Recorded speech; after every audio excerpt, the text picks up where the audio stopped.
Hey guys, welcome back to Perfectly Imperfect and soon to be LauraPravaska.com. I know that's getting old. It's getting old for me saying it. I promise it's in the works, just putting together the funds and the photos and the best web designer for it.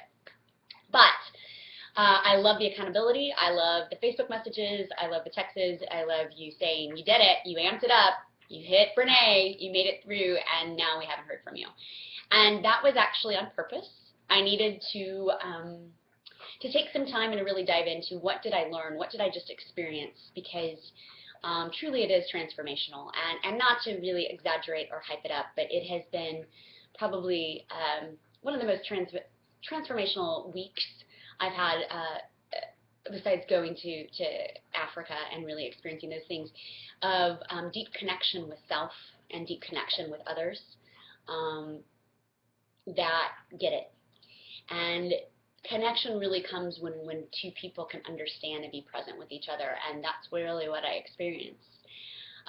But you also can't meet Brene, and you can't meet these amazing people and sit next to and have now people that I've formed these friendships with that we're continuing, and not be hit with some truth serum, right? It's like you walk in and it's just shots everywhere, and you're experiencing things from a completely different point of view, and you're starting to look at your life and the things that you have clinged and held on to, and really you got to shoot it with some truth. And it was the only way to get through the week, and it's kind of been the new way of me being able to be present with my life now.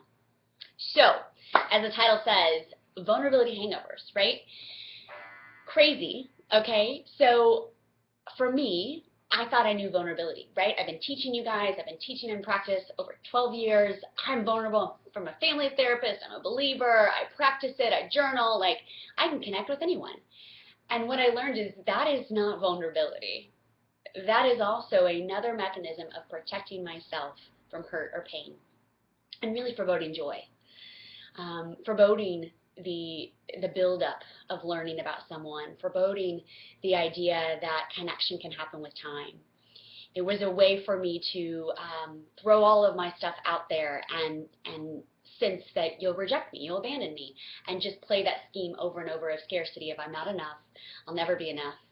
And that perpetuates throughout our lives and throughout our decision making, and has really affected me personally, but also specifically in the dating world, of really feeling like I needed to one-up them or put that stuff out there instead of the discovery, thinking that's vulnerability.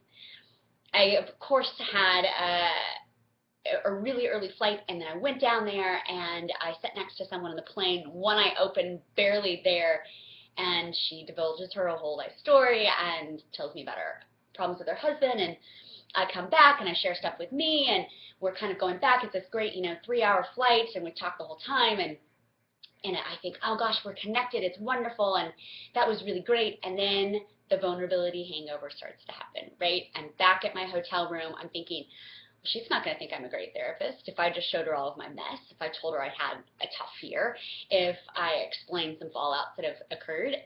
What is she thinking? Do I text her and say, oh my gosh, I can't believe this, I'm so sorry I shared this? What do I do in order to back up, right? We call that hustle for approval, right? Please, please, please say I'm okay. And my hustle is typically to go at you more. And when I'm doing that, it's really just, again, another protective of self of I'm going to hustle to make you love me or want me.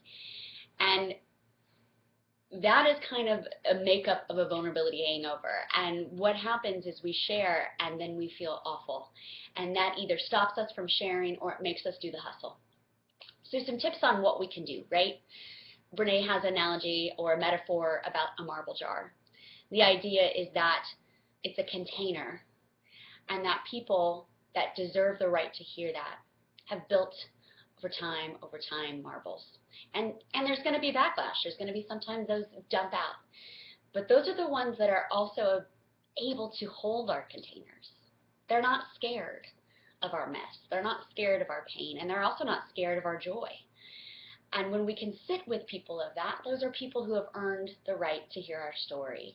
They're the people that have earned those marbles.